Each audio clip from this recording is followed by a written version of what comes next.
Welcome back, our dear viewers. As we have promised at the beginning of the show, that we are going to talk today about the cultural relations between Egypt and India, and we are going to talk in particular about yoga.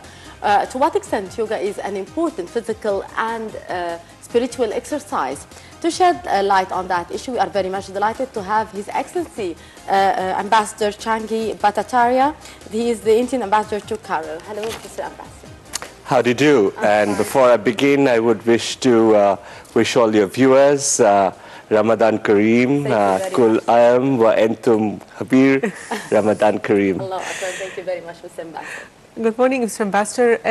The United Nations declared the 21st of June as the International Yoga Day with the approval of 175 countries. So why was this day chosen to mark this occasion? Well, you know, this is a very significant moment. Yes. Because we have International Day to commemorate various different events or occasions. Yoga is something that binds all countries together. And we have co-sponsored this along with Egypt and several other countries, and it was approved in the United Nations General Assembly. The significance of the moment arises because it is also the day which is the longest day of the year. Yes. And this is when you have the summer solstice, as it is called. Beginning of summer. Yoga has a strong connection with the sun. In fact, we start a yoga exercise with what's known as the Surya Namaskar, or the prayer to the sun. Yes. And so most appropriately, it's done on the summer solstice or the 21st of June. Mr. Ambassador, to what extent yoga is representing a real important physical and spiritual exercise that we should actually all practice in a way or another? I'm delighted you mentioned both the physical and the spiritual part, because very often we find that yoga is seen only as a physical exercise. Actually, as you said, it is much more than that. There is a belief that our body is actually a form of consciousness, and there are different levels of consciousness. So what yoga tries to do is bring about a certain harmony within the body, the physical and the mental and the spiritual, so that it can interact with outside, with other people, and the environment around us in a similar harmonious manner. That's what the objective of yoga is. Also, India established a ministry for alternative health and medicine, including yoga and homeopathy. So what are the main tasks of this ministry and how successful it is? What actually happens is that yoga is a way of life for us. So there are different types that constitute yogic practice. The first part, which is most common, is the physical exercise, or what we call asana. But along with this, there is a very well-defined structure for breathing, for meditation, and also for behavior. So all this combines together into a life form, or what is we define as well-being. But invariably what we find is that the well-being aspects do not always follow the normal rules, and we deviate. So we do need corrective action, and therefore we have the science of medicine. In ancient India, we had what is known as the Ayurveda, or the Indian traditional medicine. And Ayurveda and yoga actually work very closely together. In India today, we have universities that teach Ayurveda, and the practice is very, very popular. And often this is combined with yogic practices, so that yoga and Ayurveda, or traditional medicine, actually go hand in hand. Yes. Sir, to shed more light, because many people, maybe they are not very much aware of what you have just mentioned about the Ayurveda system of medicine or for treatments. So what's here the link between practicing yoga and meditation and the Ayurveda? That there is a flow of energy within the body. And this happens through the various nerves and other systems. And when there is an interruption, there is a certain problem that develops or manifests itself.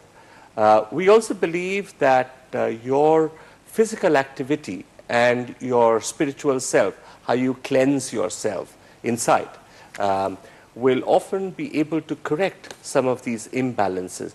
But sometimes you also need intervention from outside, and that is the medical intervention. It is a balanced practice. So a lot of Ayurveda is actually based on the herbs that we see around us, based on the natural elements around in the world. And so we find the interaction of man with nature in the form of Ayurveda. I must also mention that in addition to Ayurveda, there is a very widespread and prevalent practice of what is known as Unani medicine, which is sometimes described as Greek, but actually it is Arabic medicine. As you know, we have a very, very old connection with Egypt and this part of the world. And the Arabic medicine is still widely practiced in India as one of the traditional medicine forms. So, do you associate yoga with Hinduism? Well, yoga did arise in the land of India. Yes. But today it is a heritage which is shared by all people across the world. And I think a very clear instance of that belief and confirmation of that is the fact that 177 nations co-sponsored the resolution National Day of Yoga. Yoga is just a way of life. So it's not exactly a religion as such. Sir, how do you describe what you have just said, that yoga is a way of life? How can we start to understand that, and to what extent the person who is adopting the yoga as a way of life is improving his life to a better condition? As I said, there are practices which are physical or asanas, and also there are practices that are spiritual. Indeed. And what we try and do is try and bring a sense of balance within the body. So when you wake up in the morning and do your asanas or physical exercises for 20 minutes or half an hour, you tone your body prepare it for the rest of the day. During the day, you practice breathing constantly. It's a natural thing. But it is very, very important as to how you breathe, because that is what provides enough energy to all around, to the different organs. So correct breathing is extremely important. And so it becomes something natural. But if you don't do it properly, you will not be feeling good right through the day. Finally, I think what happens is that you also interact with people. And as I said, behavior is an essential part of yoga. The essence of yoga is, today in particular, you see that there is a lot of conflict, of stress in our lives. Indeed. How do you de-stress yourself? I can assure you that if you do right breathing for 5 minutes, you will constantly be able to de-stress yourself immediately. The importance of this is that when you occupy your mind with something that is negative, if you bring in positive energy inside you, you will be able to evoke that positiveness inside the wholeness of yourself. And we feel this is very important because once you've achieved that inside, you can do it with the rest of the people and the nature around you. So can you shed light on the role of the Indian Cultural Center in spreading yoga practices in Egypt? We have the Maulana Azad Center, named after our first education minister, Maulana Azad. He was also, incidentally, he'd studied in Egypt at the Al-Azhar University, and he's regarded as the fountainhead of the education policy in India. So when we got our independence, he became the minister. At the center, we have a variety of things. We teach yoga. Unfortunately, we don't have enough space for everybody. We would like to take more students. But we have a wonderful yoga instructor from India who teaches yoga. We also teach Indian languages. We teach Indian dance. And we also host a range of other activities. One of the activities that I'm particularly fond of is our weekly interaction with Egyptian school children. In collaboration with the Ministry of Education, we have a group of about 30 to 50 Egyptian primary school children who visit the center. And at the cultural center, we have an entire morning to spend with them, during which you show them a few films on India, on the diversity that India represents. We speak a little bit of Hindi. We play some games, Indian sports. We do a little bit of yoga. And we try and develop a certain link and connect. And I'm particularly happy with this because we really believe that the children and the youth are the foundation of any society. And the links that they develop when they are young is something that endures for a very long time as well. Of course, there are many other outreach programs that we do to connect with the other activities. Mr. Ambassador, how the people who are interested in doing yoga or the Indian dancing be able to book a place or to come to the center for practicing? Well, we are in the digital age, so we have a Facebook page, India in Egypt, and anyone can find out what the activities of the Culture Center are and log in and register for the classes. We also host a number of events. We have film shows, we have workshops, we have seminars, and of course we do this really big festival, India by the Nile, every year, for which people can register online and participate. Also, the Indian embassy is organizing a big event to celebrate the Yoga Day on the 21st of June. Can you tell us more about this event and the competition you plan to do that day? Yes, we are particularly pleased to be hosting the second International Day of Yoga on the 21st of June. It will be held in the Al-Azhar Park in Cairo. It will start a little before 8. It's actually a very happy coincidence that it is happening in the holy month of Ramadan, when people feel very spiritual in any case. And yoga is also a physical, spiritual experience. And so it's a delightful combination of doing yoga during Ramadan, because this celebrates the unity of the spiritual experience.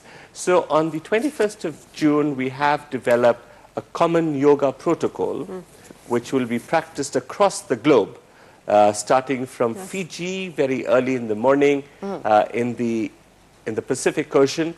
It'll travel across Asia and into Africa. We will do it around 8 o'clock in Egypt, and then it'll continue across Europe and America. It starts 8 o'clock in the morning. In the evening. In the evening. So this is particularly because of Ramadan. Because I believe that last year it was in the morning. It was in the evening as well. Actually, it was at the India House, my residence in Zamalek, but it was so crowded that we realized that my house was not big enough for the very high level of enthusiasm that Egypt has about yoga. In fact, I noticed that between last year and this year, the number of yoga schools in Cairo has grown threefold.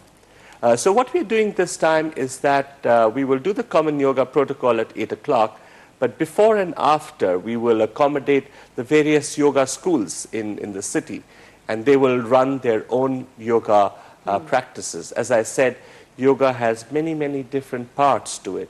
Exercise, meditation, pranayam. And so these different schools will do these different forms of yoga before and after. We were very pleased to host the first yoga championship. And this is unique because unlike other championships in which you compete against others, in a yoga championship you compete against yourself. And we had about 75 participants, ranging from very little children, aged between 5 and 6, to people who were in their 60s.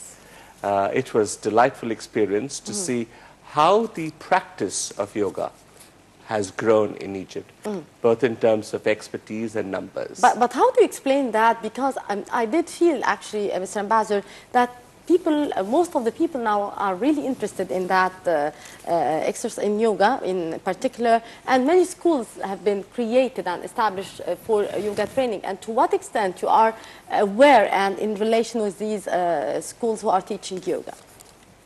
As I was saying earlier, I think our lives have become more stressful.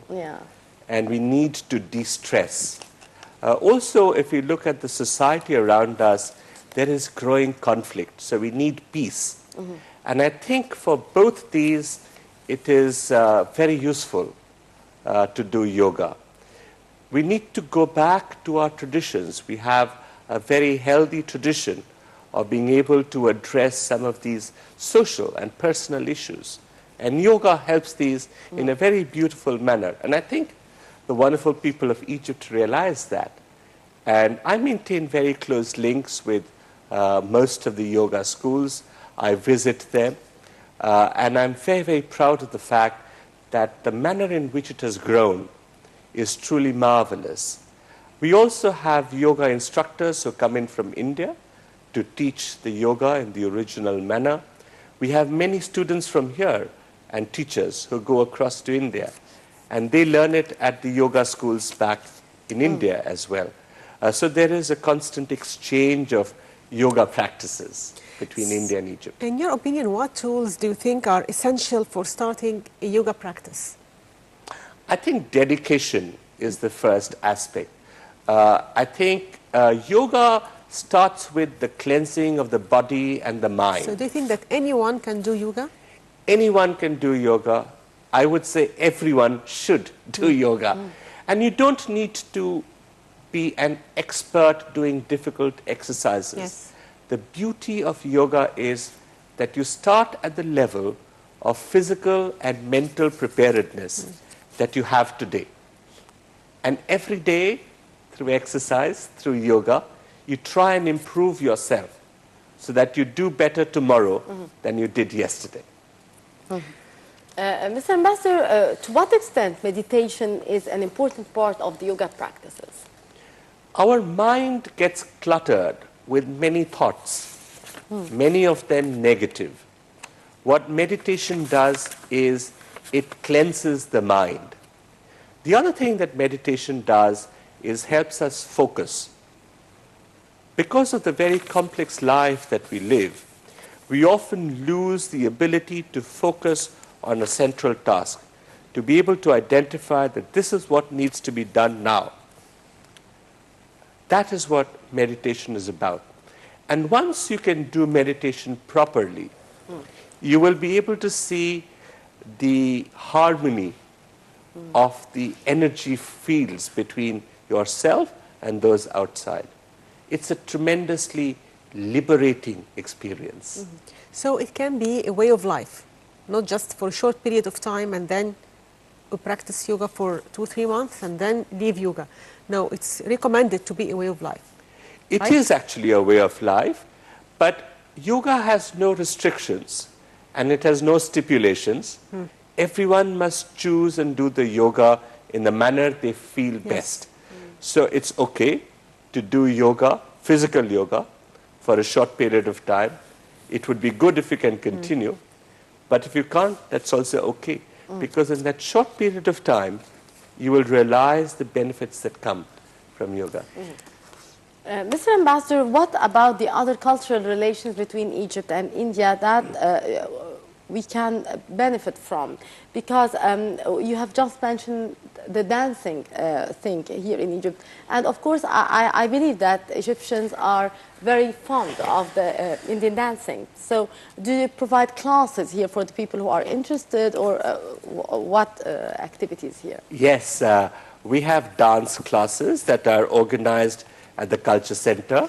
We are very privileged that we actually have a Russian lady who provides Indian classical dance. Russian lady, not Indian. Russian lady who was trained in India in Indian classical dance, and she's an excellent, outstanding teacher.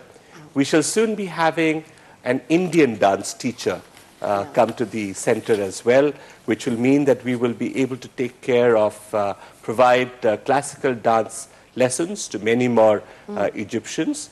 I would like to develop links and collaborative efforts in different fields of culture.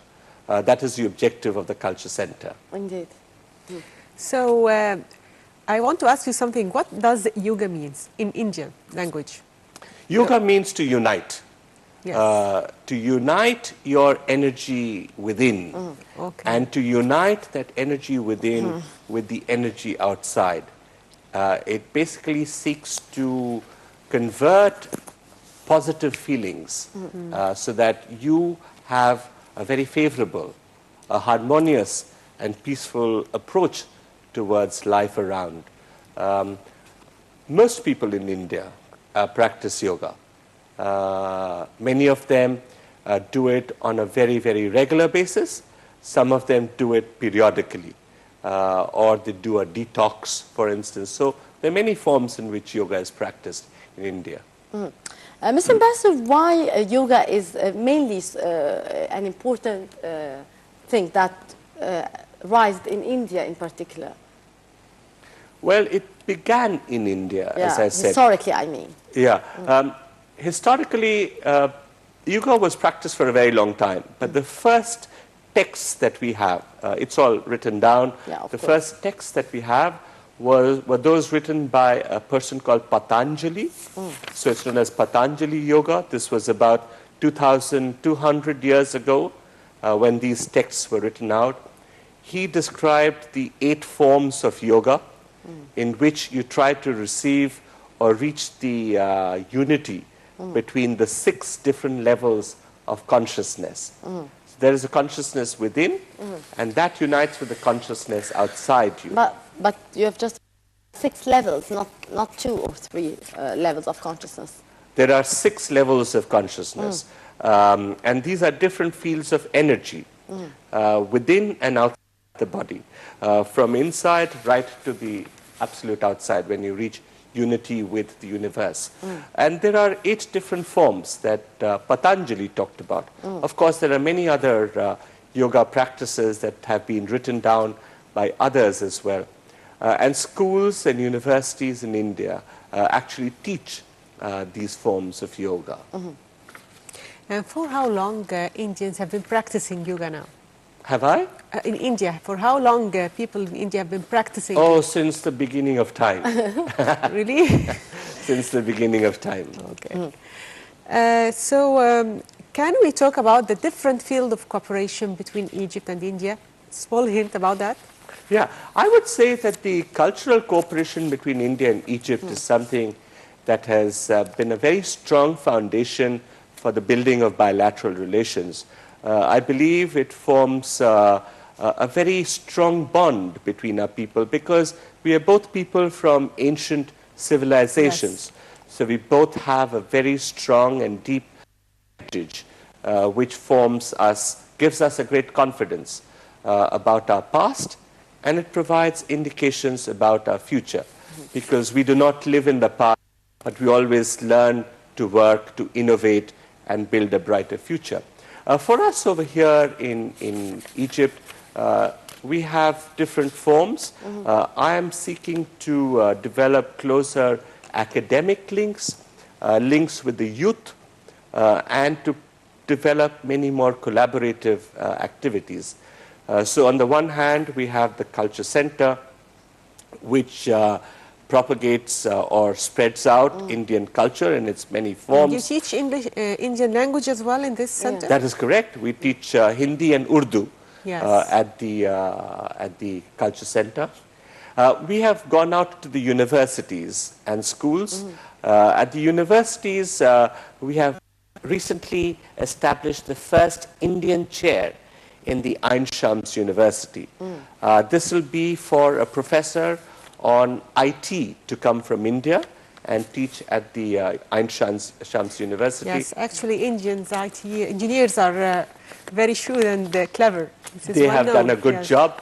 We would like to share that with our Egyptian friends. I think what it will also do is build a bridge with the young people of Egypt.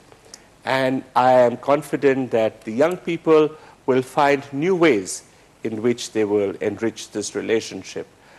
We also bring in different forms, like we talked of dance earlier. There's also music that we do.